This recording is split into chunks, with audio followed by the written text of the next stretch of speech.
71쪽에 있는 그 칼포포로 시작하는 지문을 보도록 합시다. 이 지문은요, 인문이든 과학이든 사회든 간에 무언가 이론을 내고 증명을 하게 되면 가설이라고 하는 걸 세워야 돼요. 그래서 요 가설에 대한 이야기가 71쪽에 있는 지문 이야기입니다. 가설이 어떤 가치가 있느냐, 가설이 어떤 한계가 있느냐, 이게 왜 의의가 있고 어떤 한계가 있느냐, 그거를 찾아보는 거니까 이쪽으로 고민을 하면서 지문을 읽어보면 좀 도움 될 거야. 칼 포퍼는 모든 과학의 명제는 추측과 가설일 뿐이다. 그래서 칼 포퍼가 뭐랬죠? 과학의 명제에는 추측, 가설만 있다. 근데 추측은 예상하는 것 뿐이고 가설은 이론에 가깝습니다. 당연히 나중에 가설은 이론으로 정립이 되려면 증명을 해야 되고요. 입증을 해야 돼요. 추측은 그냥 그렇게 내가 예상만 하면 되는 거야. 추정하니까 가설을 세울 수는 있죠. 근데 그렇게 보면 중요한 거는 가설뿐이 되는 거야. 자, 이렇게 또 계속 갈게요. 과학자들은 사례들로부터 결론을 자동적으로 이끌어낸 것처럼 말하지만 자동으로 이렇게 이론이 만들어진 것처럼 이야기하지만 사실은 결론을 먼저 내려놓고 결론에 부합하는 사례들을 수집한 것이다. 이게 무슨 얘기냐면요. 과학자들이 이러해서 결과가 도출되었다 라고 얘기를 하는데 그래서 이 결과는 자연스럽게 나타난 것처럼 얘기를 하지만 사실은 뭐냐? 이게 거의 요거거든요. 그러니까 내가 가설을 세웠잖아. 내가 가설을 세우게 되면 이 가설을 입증을 해야 돼요. 증명을 하고 입증을 해야 되니까 여기에 맞는 사례들을 내가 끌고 오는 거죠. 그래서 수집이라고 하는 거야. 나한테 맞는 내가 성립한 내가 주장하는 가설에 맞는 사례만 끌고 오는 겁니다. 그러면 되게 그럴싸하죠. 그리고 내가 세운 가설에 대해서 증명을 하는 사례를 내가 끌고 왔으니 당연히 결과는 내가 내려놓은 것이 거의 결과로 나오는 겁니다. 근데 가끔은 가설이 틀릴 때가 있거든요. 이때는 정말로 내가 세운 가설이 정말 말이 안 되거나 아니면 내가 처음부터 정말 사심 없이 처음부터 순수하게 이런 거 아닐까라고 생각을 하고 객관적으로 자료를 수집했거나 그러면 이 가설은 사라지게 되는 거라고. 상황이 이해가 될 거예요. 인문적 사고도 마찬가지다. 인문적 사고에서 가설이 없으면 어떤 측면을 찾아봐야 할지 어떤 자료를 찾아봐야 할지 알 수 없다. 인문적 사고에서도 대개입니다. 가설이 곧 결론이 되고요. 이게 바로 뭐예요? 이게 바로 새로운 이론이에요. 과학도 그렇고요. 인문도 그렇고요. 그러니까 거의 다 그렇다고 보면 돼요. 그러니까 가설을 내가 세웠다는 것 자체가 니네가 이거 아무거나 세우진 않을 거 아니냐? 이거를 세울 때 여러분들의 가치관이 들어갈 수밖에 없고 여러분들의 판단 같은 것도 포함이 되거든요. 그러니까 이 가설을 기반한 결과에 따른 새로운 이론은 나의 가치관과 판단과 포함이 들어가는 겁니다. 그러니까 과학이라고 해서 무조건 객관적인 건 아니에요. 단지 그래도 인문보다는 과학이 조금은 더 객관적이라고 하는 거고 인문은 조금 더 약간은 주관적일 수도 있는 거고 근데 둘 다 어찌됐든 간에 과학적이든 인문학적이든 만드는 사람의 가치관과 판단이 포함될 수밖에 없더라 하는 거죠. 자, 그 다음 볼게요. 가설이란 새로운 생각을 의미한다. 여기 있죠? 새로운 거예요.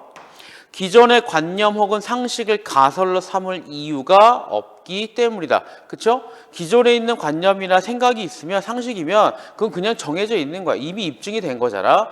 그러니까 내가 임시로 무언가를 따져볼 필요가 없다고. 잠깐만 우리 문제 5번부터 먼저 할게요.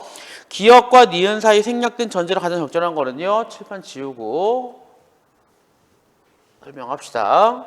써놓고 볼게요. 물론 뒤에 다 보면 더 확실하지만 예, 충분해. 가설이란 새로운 생각을 의미한다. 그 다음 니은은 기존의 관념, 상식은 가설로 삼을 이유가 없다. 그렇잖아? 이 사이에 있는 걸 맞추라는 얘기잖아요.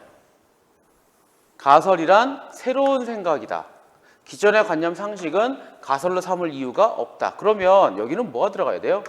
기존의 관념이나 상식은 어떻게 하면 돼요? 가설로 삼을 이유가 없다. 가설은 새로운 생각이다. 그럼 기존의 관념 상식은 새로운 생각이 이거 찾으면 되죠? 이게 문제 5번의 답이에요.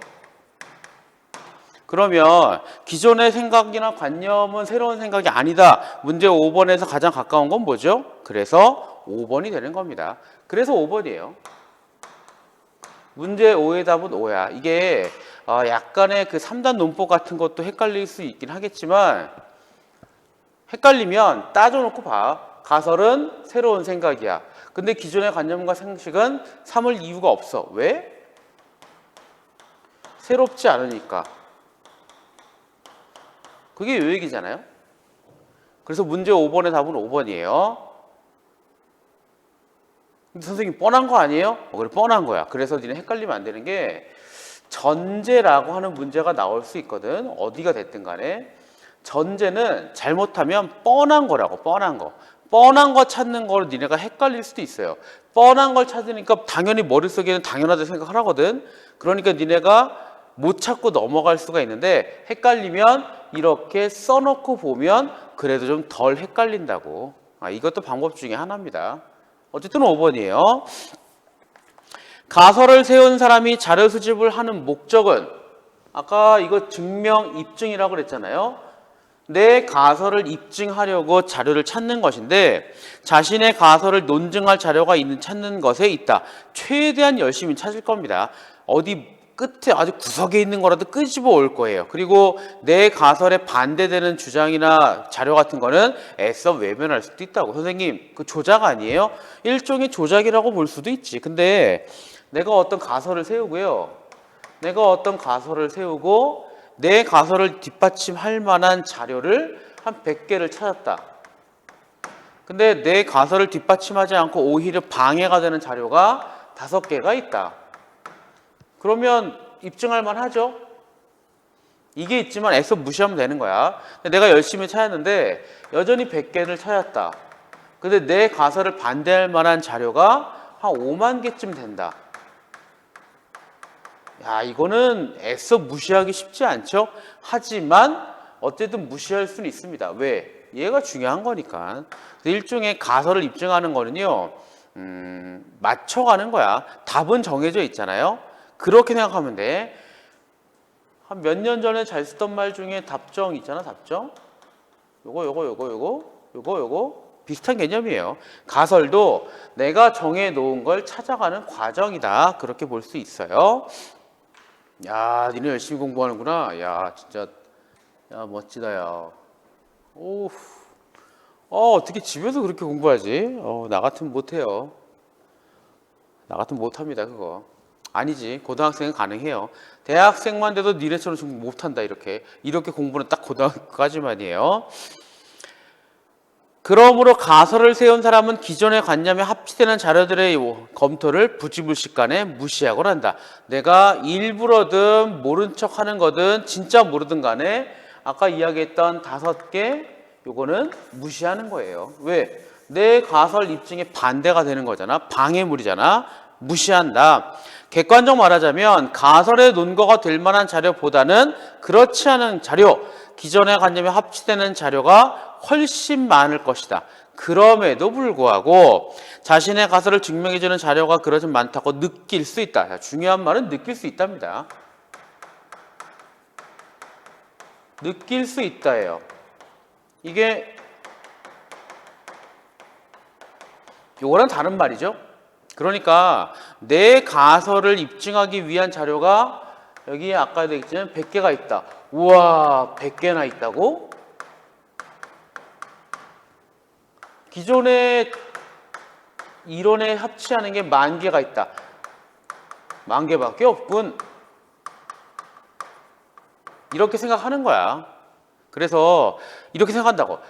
50,000개는 당연한 거 아니야? 왜? 기존은 원래 입증된 자료, 입증된 근거가 있으니까 당연히 50,000개는 적은 거겠지. 하지만 내가 새롭게 세운 가설에 대해서는 합치하는 자료가 100개나 있어. 와, 1개가 아니라 100개나 있다고?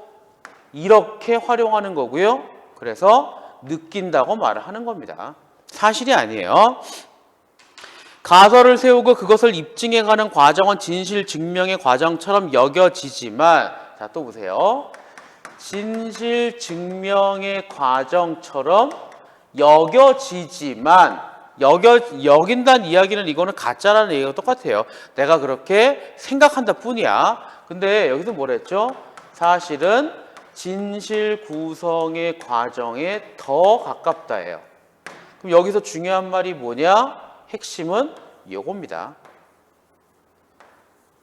가설은 구성하는 과정에 나오는 산물이에요. 그럼 구성은 뭐예요? 자, 요거는 증명이라고 하는 거는 원래 있는 거를 내가 찾아가는 거야. 있는 걸 내가 건드리는 게 아니라 이게 있네? 다음 저게 있네? 어디 한번 따라가 볼까? 이게 증명이고, 구성은 내가 길을 만드는 거죠. 그러니까 이쪽에서 이야기했던 거 이렇게 내가 여기는 거나 내가 진실을 만들어 가는 거나, 좀 심하게 얘기하면 물론 여기까지는 아니지만 여기에 가깝다고 볼 여지가 충분합니다. 내가 만들어가는 거예요. 길이 없어? 그럼 멈추는 게 아니라 어디 한번 청소를 해볼까? 길이 없어? 어디 한번 여기 나무를 좀 깎아볼까? 이제 길이 열려. 저기까지 갈 수 있게 되잖아요. 아, 그래. 역시 이게 진실이야. 라고 얘기하는 거라고. 요런 개념이에요. 그렇게 해서 얻어진 결론 역시 진실 그 자체는 아니고요. 기껏해야 진실의 일부를 반영할 뿐입니다. 가설을 세우는 건 사심 없는 행위가 아니고요. 사심 있는 행위야. 아까 여기 쓴 거 지었지만 가치관과 내 판단이 들어간다 그랬죠. 가설을 입증하는 과정은 사심이 있는 겁니다. 근데 그 사심이라고 하는 건 책에 나온 대로 부일 수도 있고 권력의 획득일 수도 있고 정치, 경제적 효과 같은 사회적 바람이 포함될 수도 있고 아니면 순수한 나의 그 명예 욕구일 수도 있고요. 어떤 것도 관계없어요. 그보다 중요한 점은 가설 자체가 새로움을 향한 압력 속에서 이루어진다는 점이다. 그러니까 내가 이렇게 가설을 입증해 나가는 과정은 왜 하느냐? 사심이 포함된다고 했잖아요. 그럼 여기에 사심은 부일 수도 있고 명예일 수도 있고 아니면 권력일 수도 있고 아니면 사회적 정책화 뭐 이런 걸 수도 있잖아. 근데 이런 것도 물론 다 맞지만 더 바탕에 있는 가설을 입증해 나가는 과정의 압력은 새로움 추구예요.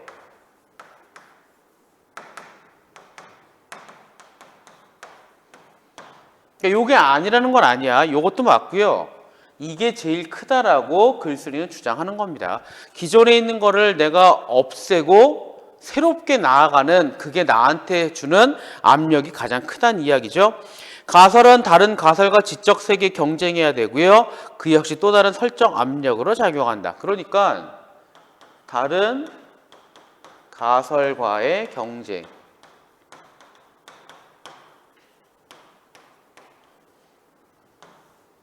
이렇게 세 가지.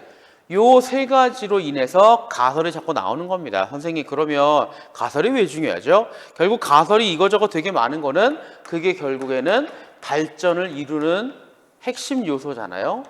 기존의 거에 정체되어 있으면 새롭게 나아갈 수가 없습니다. 그래서 여러분들도요. 아직은 여러분들이 새로운 거를 만들어 나가는 과정은 아닌데 고등학교 1학년 이제 끝났잖아. 2학년, 3학년 나갈 때도 뭔가 새로운 거를 하나씩 해봐. 한번 하나씩 해봐요. 그러면 변화가 생길 거고요. 그러면 발전이 생깁니다. 그게 여러분들의 사심을 이용한 거인 것도 관계가 없고, 다른 사람들하고 경쟁을 통한 것도 관계가 없고, 순수하게 새로운 걸 추구한다는 그런 생각에서도 관계가 없어요. 어쨌든 새로운 거를 자꾸 추구하다 보면 사람들은 발전할 수밖에 없는 겁니다. 그게 과학이고 그게 인문학이에요. 근데 아직은 여러분들이 막 배워가는 단계라서 아예 처음부터 새로운 거를 하는 거는 그렇게 쉬운 건 아닌데, 그래도 그래서 나도 매년 뭔가 새로운 거를 하나씩 하거든요. 뭔가 하나씩, 하나 이상씩. 니네 1학년 전체 내가 시켰던 거 있잖아. 꼬리 물기요. 원래는 이거 소규모로 했었거든. 근데 1학년 전체한테 한번 적용해 본 것도 2020년에 새롭게 한번 해본 것 중에 하나가 되겠고, 그리고 이것저것 수업도 막 새로운 거 내가 매년 나 새로운 거 많이 하거든.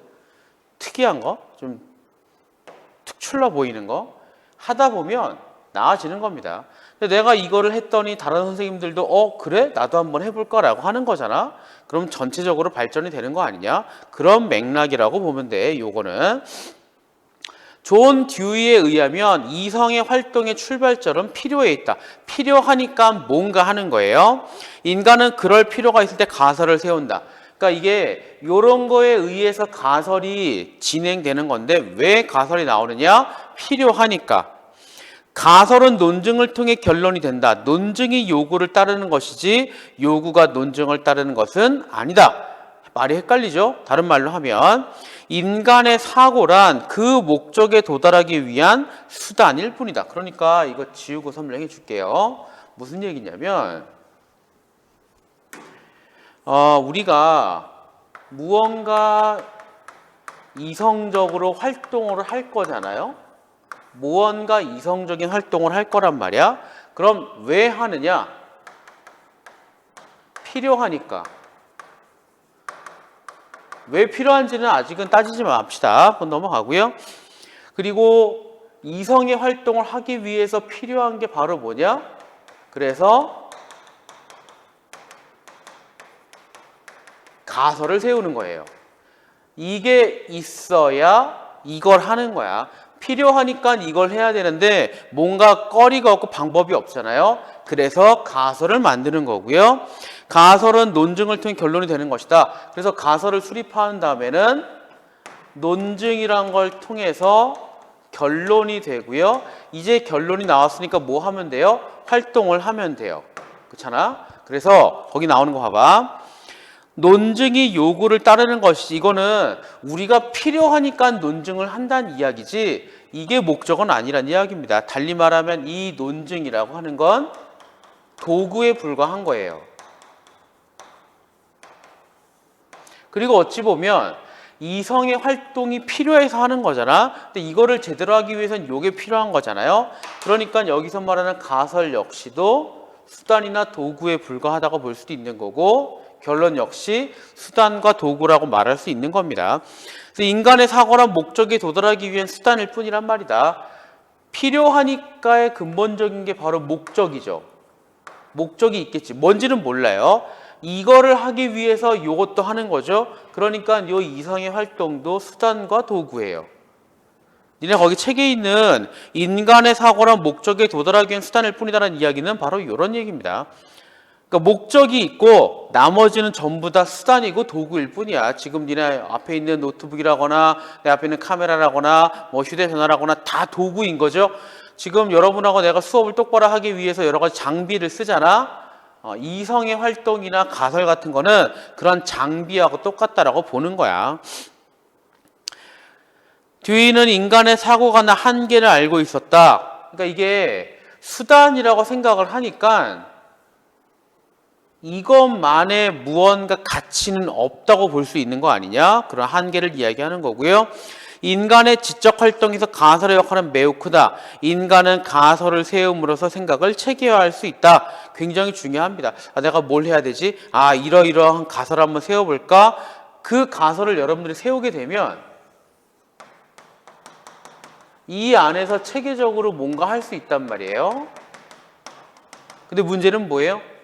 요거 밖으로 못 나가요. 그게 문제야. 그게 한계입니다.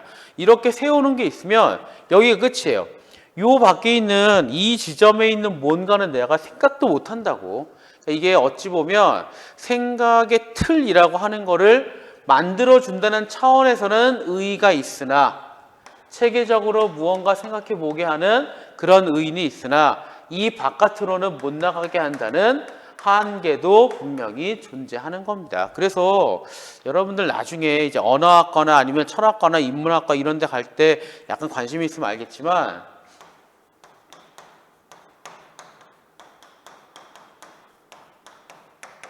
이런 유명한 말도 있거든요. 한번 생각을 해봐.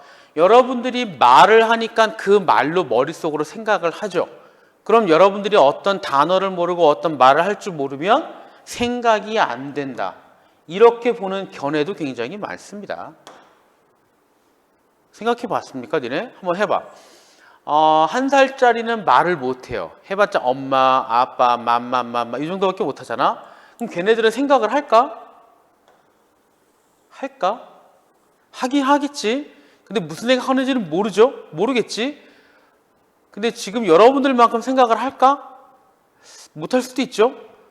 근데 어떤 사람들은, 어떤 이론 쪽은 아니야, 언어가 없어도 생각할 수 있겠지라고 하는 사람들도 있고요. 아니야, 말을 하니까 생각을 하는 거야. 이 관계에 대해서 논하는 사람들도 있거든요. 나중에 한번 관심 있으면 이쪽 관련된 책도 한번 찾아보도록 하고요. 되게 유명한 얘기예요. 누구더라? 그리고 되게 웃긴 게 여러분들 중에 여기도 있을지도 몰라요. 있을 수 있는데 여러분들 중에 혹시 외국에서 살다 온 친구들이 있을 수도 있잖아. 여기 16명 중에 있을 수도 있고요. 근데 이거 1, 2년 말고 좀 길게, 니네가 지금 18살이라고 친다면 한 적어도 10살 때 이후에 가서 5, 6년 정도 살다 온 친구, 그리고 우리말도 좀 잘하는, 그 다음에 그 나라 말도 잘하는 그런 친구가 있다고 보면 그 친구가 한국어로 말을 할 때랑 영국이나 미국이라고 합시다. 영어로 할게요. 영어로 말을 할 때랑 얼굴 표정도 다르고요. 생각도 좀 달라지는 것 같아요. 왜냐? 한국어랑 영어는 아예 다르잖아. 추구하는 바가 좀 다르거든요. 그래서 요걸로 생각할 때, 요걸로 생각할 때가 약간 다른 경우가 있는 것 같아요. 그렇게 보면 요게 또 맞는 것 같기도 하고. 그쵸? 신기한 거 있습니다. 여러분들 왔다 갔다, 복도 왔다 갔다 할 때 원어민 선생님들 보면 하이 막 이러잖아요. 하이 이러고. 갑자기 우리나라 선생님 보면 고개를 끄고 안녕하세요 이러고. 표정도 바뀌거든요. 몸도 약간 경직되는 게 있고. 그게 되게 신기한 거야. 나중에 니네 한번 니네 친구들 잘 관찰해봐요. 정말로 원어민 선생님들 대할 때랑 한국인 선생님들 대할 때랑 표정도 다르고 행동도 달라요. 갑자기 되게 단정해지는 거 여러분들 모르죠? 조세 선생님 지나갈 때는 얼굴 되게 밝아요. 그리고 어깨도 펴. 그리고 손도 딱 들어. 안녕, 하이 그러는데 웃음꽃도 피는 거야. 한국인 선생님한테 인사할 때는 그렇다고 뭐 울면서 아니면 인상 쓰고 인사하는 건 아니지만 좀 경직되는 경우가 있거든. 좀 신기합니다. 이런 거. 그게 언어의, 여기서 말하는 가설의 의의와 한계라고 얘기를 하는 거야. 한계입니다. 한계. 분명히 한계예요. 가설의 대개 결론이 된다. 그리고 아까도 얘기했지만 내가 어떤 목적에 의해서 가설을 입증하잖아요. 가설이 대부분 결론이 돼 있단 말이야. 인간의 사유에 대한 회의를 나올 수 있다. 이거는 무슨 얘기냐면 가설이 대개 결론이 된다는 이야기는, 그러면 이거 뭐예요? 이거 너무 뻔한 거 아니야? 내가 가설을 세워. 거기에 짜 맞춰. 그러니까 인간의 사고는 뻔한 거 아니야? 라고 할 수도 있다는 이야기입니다. 여기 나온 얘기 그 얘기예요. 인간 사유에 대한 회의를 낳을 수 있다. 그러나 그것은 인간 사유의 한계를 드러내는 것만은 아니다. 뭐냐 그럼? 인간 사유의 가능성이기도 하다. 그러니까 이게 이런 면에서 보면 에이 그거 왜 하는 거야? 라고 하겠지만 계속 얘기한 게 뭐예요? 이 가설은 어쨌든 새로운 거예요. 그러니까 이게 한계고 에이, 그거 자기의 사심에 의해서 몰아가는 거잖아. 뻔한 거잖아. 한계고. 하지만 기존에 없던 새로운 걸 끌어냈잖아. 이게 의이고. 이게 이 글의 주제가 돼요. 맞아. 봅시다. 인간이 새로운 가설을 세울 수 있다는 것, 새로운 시각에서 바라볼 수 있다는 말이기 때문이다. 가설의 기능은요, 인간 사이의 한계와 가능성을 동시에 보여주고요, 새로운 가설을 제기하는 사람이 많을수록 우리는 다양한 시각으로 세계를 보게 되는 것이다. 이게 충분한 의의가 되는 겁니다. 그래서 아까 얘기했지만 사심에 의해서 가설을 결론으로 내는 경우는 물론 되게 나쁜 것도 있어요. 예를 들어서 2차 대전 때 히틀러 같은 경우에 가설을 세우잖아. 가장 끔찍한 가설이 뭐예요? 유태인은 장애물이야. 이런 가설을 세웠잖아. 입증을 했거든요. 그러니까 그런 정말 최악의 상황에 맞는 가설도 없는 건 아니지만 대부분의 가설들은 사회 발전에 도움이 되는 겁니다. 언제나 이 안에서만 갇혀 있으면 안 되잖아. 이게 기존의 관념과 가치관이에요. 이거를 뚫어주는 게, 이렇게 나가게 하는 게 이게 가설이에요. 그러면 가설이 입증이 되면 이론으로 되잖아. 그럼 이제 어떻게 돼요? 이게 넓어져요. 이런 식으로 가는 거야. 그러면 또 어떻게 돼요? 누군가는 또 가설을 세우겠죠? 그럼 이게 또 입증이 되면 넓어지는 거란 말이야. 그쵸? 그럼 또 누군가는 가설을 세우겠지? 가설을 누가 이렇게 세우잖아요. 이 가설은 좀 큰 가설이야. 그래서 이만해지잖아요. 그러면 사회에 대한 인식이 커지는 겁니다. 그쵸? 그러면 곰도 되겠지? 이렇게 가는 거야. 날이 갈수록 커지는 겁니다. 근데 물론 이게 신기하게 가설이 입증이 되면 기존의 거는 좀 사라지는 경우도 있긴 해요. 하지만 대부분은 넓어지는 것이다. 그렇게 예상할 수가 있죠. 자, 3번 볼게요. 윗글로 미루어 알 수 없는 것은요. 1번, 인간 사유에서는 가설이 진실보다 더 우선한다. 야, 이거 틀린 거야. 답이 1번이에요. 어디 틀렸죠? 어디에 X표 치면 좋을 것 같아요? 1번. 3번의 답은 1번이고요. 1번에 어디에 X표를 치면 가장 좋을까? 가장 깔끔할까? 인간 사유에서는 가설이 진실보다 더 우선한다. 뭐가 문제일까? 어디에 틀렸다고 X표를 치면 될까? 인간 사유에서는 가설이 진실보다 더 우선한다. 타삭 찾아봐 써봐, 채팅에 써봐. 니네 교재에다가만 체크하지 말고. 야, 골든벨 할 수도 있겠다. 여기서 딱 들어볼 수도 있겠다. 이러고. 응? 뭐가 틀렸죠? 3번에 1번 어디가 틀렸을까요? 인간 사유에서는 가설이 진실보다 더 우선한다. 2, 3, 4, 5는 이제 확인할 거야. 어디에 근거 있는지는. 1번의 문제는 인간 사유 얘기는 나왔고 가설 얘기도 나왔고. 써놓고 볼까요? 인간 사유에서는 가설이 진실보다 더 우선한다. 어떤 말이 틀렸을까요? 어디에 X표 칠까? 본문에 사유란 얘기도 나왔고 가설 얘기도 나왔고 진실 얘기도 나왔고. 그래서 헷갈릴 수 있는데 뭐가 틀렸죠? 답이 1번이에요. 이게 틀린 거야. 이게 내용 윗글로 미루어 알 수 없는 거야. 우리가 내용을 봤을 때 도저히 요거는 끌어낼 수가 없는 거야. 추론이 안 돼요. 이게 답인데 본문에 요 단어 나왔고 이 단어 나왔고 이 단어 나왔잖아요. 본문에 안 나온 단어는 일단 요게 안 나왔고 본문에서는 가설과 진실을 비교하는 것도 안 나왔고. 그렇죠? 그래서 틀린 거예요. 가설이 더 우선인지 진실이 더 우선인지 도저히 알 수가 없습니다. 왜? 본문에서는 그거에 대한 얘기를 꺼낸 적이 없어요. 진실 얘기 나오는 건 여기잖아요. 여기 세 번째 단락. 진실 구성의 과정에 가깝다. 가설은 진실의 일부를 반영할 뿐이다. 진실과 가설 얘기를 따진 것도 있고요. 근데 인간 사유는 또 여기잖아요. 그러니까 이게 여러분들 헷갈리게 하는 것 뿐이지 이거는 더군다나 이것도 그래. 인간의 사유에서는 이 상황 안에서 가설과 진실을 비교한다고 더욱 틀렸죠? 답은 1번이에요. 자, 2번은 어디 있느냐?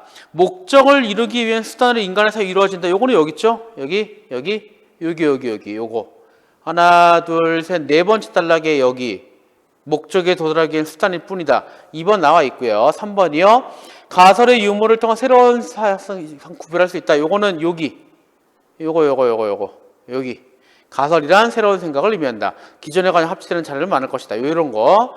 그 다음에 4번은 여기에요. 성공하기 쉬운 조건을 찾으려고 한다. 이게 바로 구성 얘기입니다. 성공하기 쉬운 걸 찾으려 하는 게 내가 만들어가는 걸 얘기하는 거잖아. 그게 구성이고요. 자, 5번은 두 군데 동시에 봐야 되는데 5번은 부합하지 않을수록 가능성을 높여준다. 이거는 여기 가설이란 새로운 생각을 의미한다. 이 부분이랑 마지막 부분을 동시에 활용을 해야 돼요. 그러니까 이게 문제 3번에 5번은 근거가 두 번째 문단이랑 다섯 번째 문단이고 하나, 둘, 셋, 넷, 다섯 번째 문단을 다 써야 되는 겁니다. 그러니까 3번에 5번은 확인이 약간 까다롭지만 확인 가능해요. 자, 문제 4번이요. 윗글을 읽은 독자가 보기에 반응한다. 요거 한번 니네 적어 놓아도 좋아요. 보통 이런 문제가 나오게 되면 특히나 인문 지문에서 보기가 나오는데 하필 보기에 어떤 철학자가 나오고 인문 지문에도 철학자가 나오게 되면 비교하면 돼요. 비교하고요. 그 다음에 얘가 얘를 평가할 수도 있고 얘가 얘를 평가할 수도 있는데 그 방향만 잘 따져보면 되는 거야. 문제 4번 같은 경우는 어떻게 돼요? 윗글을 읽은 독자가 보기에 반응한다는 이야기는 이렇게 평가를 해주면 돼요. 인문 지문이 보기를 평가한다.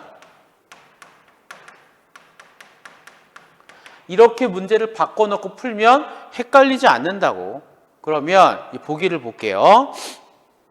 프랜시스 베이컨은 귀납적 논리학을 주장한 경험론의 선구자가 된 철학자이다. 그는 신기관, 새로운 기관 거기 노브움 오르감 이렇게 있잖아요. 새로운 기관을 얘기를 하는 거야. 책을 썼는데 이 제목은요. 자신의 귀납적 논리학이 아리스토텔레스 연적 논리 대체는 사고의 새로운 기관이라는 의미였다. 그래서 정리 한번 해볼까? 베이컨은요. 귀납적 논리학 이거를 주장을 했고 요거는 아리스토텔레스의 연역적 논리학 대체품이에요. 그쵸? 방대한 자료를 수집해서 잘 분류하기만 하면 분류만 잘하면 돼요. 이거는 분류 방대한 자료를 분류하기만 하면 법칙이 저절로 나올 것이다. 이렇게 하면 법칙이 저절로 나온대요. 그러면 잘 보세요. 사실은 이것 때문에 조금 니네가 어려울 수 있는데 요거를 가설하고 연관을 지어 설명을 해야 돼. 근데 아까 가설은 뭐라 그랬죠? 가설은 새로운 관점에서 만드는 거죠. 내가 봐야 돼. 내 시각으로 새로운 거를 끄집어내야 돼요. 베이컨 얘기는요. 분류하기만 하면 그냥 보인대요. 그래서 사실 이 얘기는 뭐예요? 베이컨은 가설을 수립하지 않는 거라고. 그러니까 지문의 입장에서 베이컨 뭐라고 평가를 해야 돼요? 야, 너는 왜 가설을 세우지 않는 거야? 그거 찾는 문제가 문제 4번입니다. 넌 왜 도대체 가설을 세우지 않아? 가만히만 있으면 뭐가 나올 것 같아? 저절로 나올 것 같아? 천만에 절대 나오지 않아. 뭐가 필요해? 새로운 관점에서의 가설을 바라볼 필요가 있을 거야. 너는 잘못된 거야. 라는 걸 찾아줘야 돼요. 그래서 답이 몇 번이에요? 그래서 4번입니다. 베이컨은 인간 사유 가설의 결정적인 역할에서 인식이 부족하다. 넌 가설 자체를 생각하지 않아. 넌 문제가 있어. 그래서 4번이에요. 이렇게 평가하는 거야. 이게 필요해. 베이컨은 그런 거 필요 없는데? 넌 잘못됐어. 답은 그래서 4번. 자, 1번은 사례를 수집하는 기본 논리 가설을 대신하는 게 아니라 베이컨은 아리스토텔레스의 연역적 논리학을 대신하는 거로 본 거고요. 2번 가설을 더 중요시했다. 베이컨은 아니야. 거꾸로입니다. 3번은 그런 얘기는 찾을 수가 없고요. 5번 베이컨은 연역적 논리에 대한 추론의 방식을 부정한 게 아니라 대체예요. 그러니까 이건 없어져야 돼. 그게 아니라 그것도 나쁘지 않지만 내 걸로도 충분할 것 같은데 요 정도이지 부정까지는 아니라고. 그래서 답은 4번. 5번 아까 했죠? 자, 넘어갑시다.